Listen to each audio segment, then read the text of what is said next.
Hello बच्चों, आज हम डिस्कस करेंगे क्लास 6 का chapter 4 sorting material into groups. अब all the objects around us are made up of either single material और different material.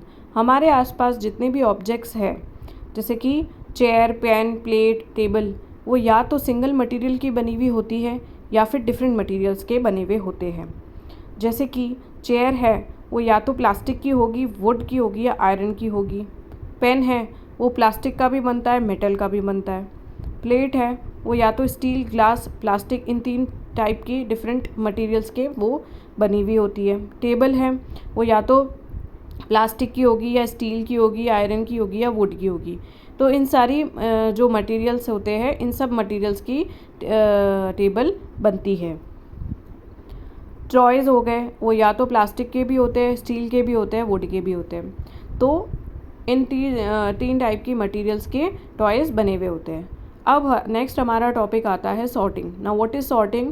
Systematic arrangement of things on the basis of certain similarities. अब कोई भी object है तो उसकी properties में जितने भी ऑब्जेक्ट्स होंगे उनके डिफरेंट उनमें सिमिलैरिटीज़ भी होएगी और कुछ डिफरेंसेस भी होंगे।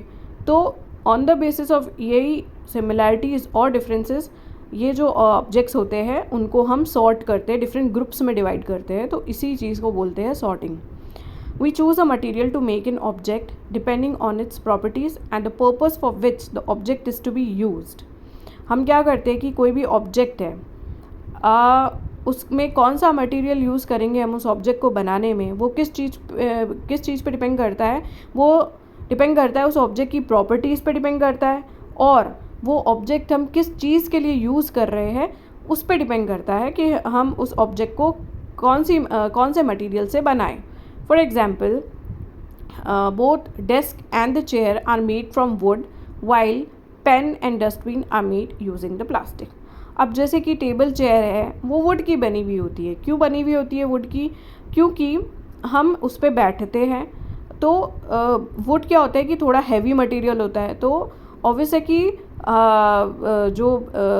हम बैठने के पर्पज़ से हम यूज़ कर रहे हैं उसको और लॉन्ग लास्टिंग भी रहे वो, इसलिए हम उसको टेबल चेयर को वुड का बनाते हैं। और जो पेन है, डस्टबिन है वो प्लास्टिक का बनाते हैं। बिकॉज क्या होता है कि डस्टबिन है ये ज़्यादा सस्टेनेबल नहीं रहते हैं, तो हम प्लास्टिक के भी बना सकते हैं।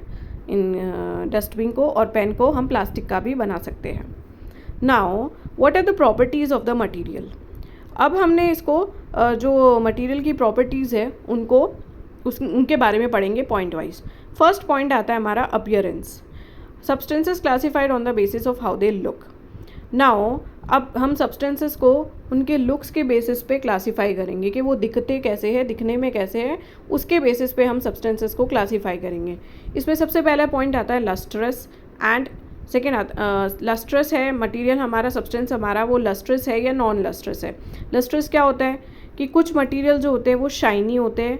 लस्ट्रस मतलब कि शाइन जो भी मटेरियल शाइन करता है उसको लस्ट्रस कहते हैं, वो उसकी लस्ट्रस प्रॉपर्टी होती है। ठीक है, जैसे कि मेटल्स है, मेटल्स इसके सबसे बड़े एग्जांपल मेटल्स ही होते हैं, आयरन, कॉपर, एल्यूमिनियम। ये क्या होते हैं? शाइनी होते हैं, they have the lustrous property in them. Second आता है हमारा नॉन लस्ट्रस। नॉन लस्ट्रस क्या होता है? Some materials appear dull due to action of air and moisture. अब कुछ मटेरियल्स होते हैं वो लस्ट्रस नहीं होते हैं, वो शाइनी नहीं होते हैं, वो डल होते हैं। क्यों हो जाते हैं वो dull? Because of the action of air and moisture. जो हवा में मॉइस्चर प्रेजेंट होता है एयर में, उनकी वजह से क्या होता है कि उनकी लस्ट्रस प्रॉपर्टी ख़त्म हो जाती है, तो इसलिए वो मटेरियल्स क्या हो जाते हैं? नॉन लस्ट्रस होते हैं। जैसे कि प्लास्टिक है, रबड़ है, कार्बन है, they all are non lustrous. Second है हमारा हार्डनेस। हार्डनेस क्या होती है?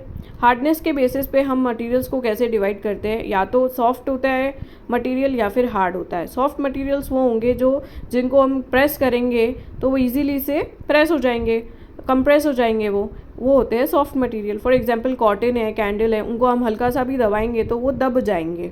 ओके, अब है हार्ड। ऑब्वियस है हार्ड मटेरियल्स वो होंगे जो बिल्कुल भी प्रेस नहीं हो पाएंगे, अगर हम उनको थोड़ा सा भी दबाएंगे तो वो प्रेस नहीं होंगे, वो हार्ड मटेरियल्स होते हैं। इसमें सिंपल सा एग्जांपल है स्टोन, वुड, आयरन। इनको आप हाथ से दबाओगे तो ये दबेंगे ही नहीं, बिल्कुल भी कंप्रेस नहीं होंगे, तो they are known as hard materials. Third point आता है हमारा सॉल्यूबिलिटी। सॉल्यूबिलिटी के बेसिस पे हम मटेरियल्स को क्लासीफाई करते हैं soluble and insoluble. Soluble substances वो होते हैं जो कि वाटर में कम्प्लीटली डिज़ोल्व हो जाते हैं, डूब जाते हैं जब हम उनको पानी में डालते हैं तो। फॉर एग्जांपल शुगर है, सॉल्ट है, जब हम उनको पानी में मिक्स करेंगे शुगर कम्प्लीटली डिज़ोल्व हो जाती है, सॉल्ट भी कम्प्लीटली डिज़ोल्व हो जाता है। सेकेंड आता है इनसॉल्यूबल, जो पानी में डालने पर बिल्कुल भी डिज़ोल्व नहीं होते हैं, वो होते हैं इनसॉल्यूबल, मतलब उनको हम बोलेंगे इनसॉल्यूबल, जो कि पानी में बिल्कुल भी डिज़ोल्व नहीं हो रहे हैं, दे आर इनसॉल्यूबल सब्सटेंसेस। इनके एग्जांपल है सैंड, चॉक पाउडर। आप इसको पानी में डालोगे, ये उसके ग्लास में नीचे की तरफ बैठ जाएगी सैंड, चॉक पाउडर भी बैठ जाएगा, ये बिल्कुल भी, सॉइल है, मिट्टी है, ऑयल है, ये बिल्कुल भी पानी में डिज़ोल्व नहीं होंगे। ठीक है, नाउ ये सिंपल सी लाइन है कि water plays an important role in functioning of the body as we all know. Third है हमारा फोर्थ पॉइंट है हमारा मिसिबिलिटी। मिसिबिलिटी क्या होता है कि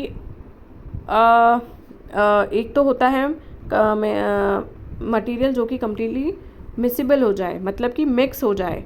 टू डिफरेंट लिक्विड जब आपस में मिक्स हो जाते हैं कम्प्लीटली, उसको बोलते हैं दे आर मिसिबल लिक्विड्स, मतलब दे आर कम्प्लीटली मिसिबल।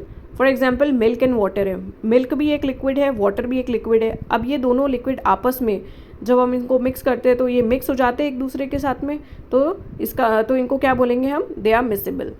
और इमिसिबल मतलब दो ऐसे लिक्विड जिसको कि हम मिक्स करेंगे तो ये बिल्कुल भी मिक्स नहीं हो पाएंगे, ये अलग अलग लेयर बनी रहेगी इनकी।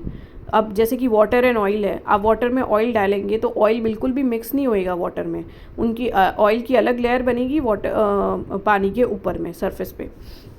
नाउ फिफ्थ है हमारा point float and the sink. Float मतलब तैरना, सिंक मतलब डूबना। फ्लोट में क्या होता है कि मटीरियल्स जो that floats on the water is less denser than the water.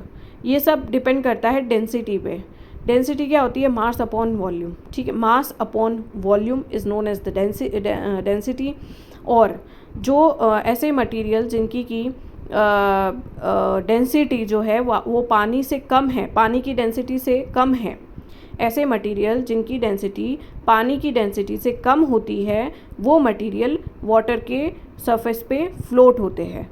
जैसे कि leaves fallen on the surface of the pond. अब जैसे कि लीव्स है, वो उसकी जो डेंसिटी बहुत कम होती है उसकी, they are lighter than the water, that's why they float on the surface of the water. Now sink मतलब material that sink in the water is less denser than the water. मतलब कि अब इसमें क्या होता है, सॉरी लेस डेंसर नहीं होगा, मोर डेंसर होगा। इसमें क्या होता है, ऐसे मटेरियल जिसकी डेंसिटी वाटर की डेंसिटी से ज़्यादा है, वो क्या होगा, उसके पानी में डालने पर डूब जाएगा, सिंक हो जाएगा। जैसे कि स्टोन है, जब हम उसको पानी में डालेंगे तो वो डूब जाएगा। सिक्स्थ पॉइंट है हमारा विजिबिलिटी। अब विजिबिलिटी में 3 पॉइंट्स आते हैं, transparent, translucent and the OPEC. Transparent में ये होता है ऐसे सब्सटेंसेस जिसके कि आर पार हम देख सकते हैं आसानी से।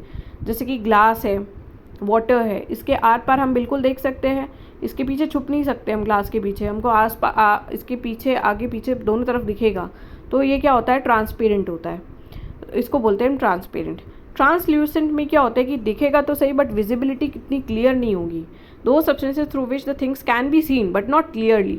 जैसे कि आपने एक पेपर लिया और उस पर थोड़ा सा आपने ऑयल गिरा दिया, ओके, उसके बाद में ऑयल को हटाया, थोड़ा सा साफ़ किया, और उसके बाद में आप उस पेपर से देखो, आपको दूसरी तरफ साइड का दिखेगा तो सही बट ब्लर दिखेगा, क्लियरली नहीं दिखेगा, तो उसको बोलते हैं हम ट्रांसल्यूसेंट। ठीक है, तो इसका एग्जाम्पल है butter paper, oil paper, coloured glass, they comes under the category of translucent.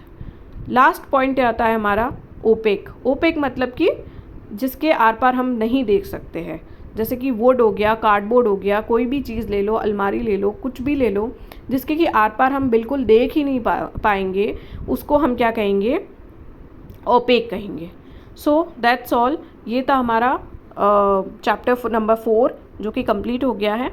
आपको ये वीडियो थोड़ा सा भी अच्छा लगे तो please like this video and do subscribe to my channel. Till then, study, and then till then, bye.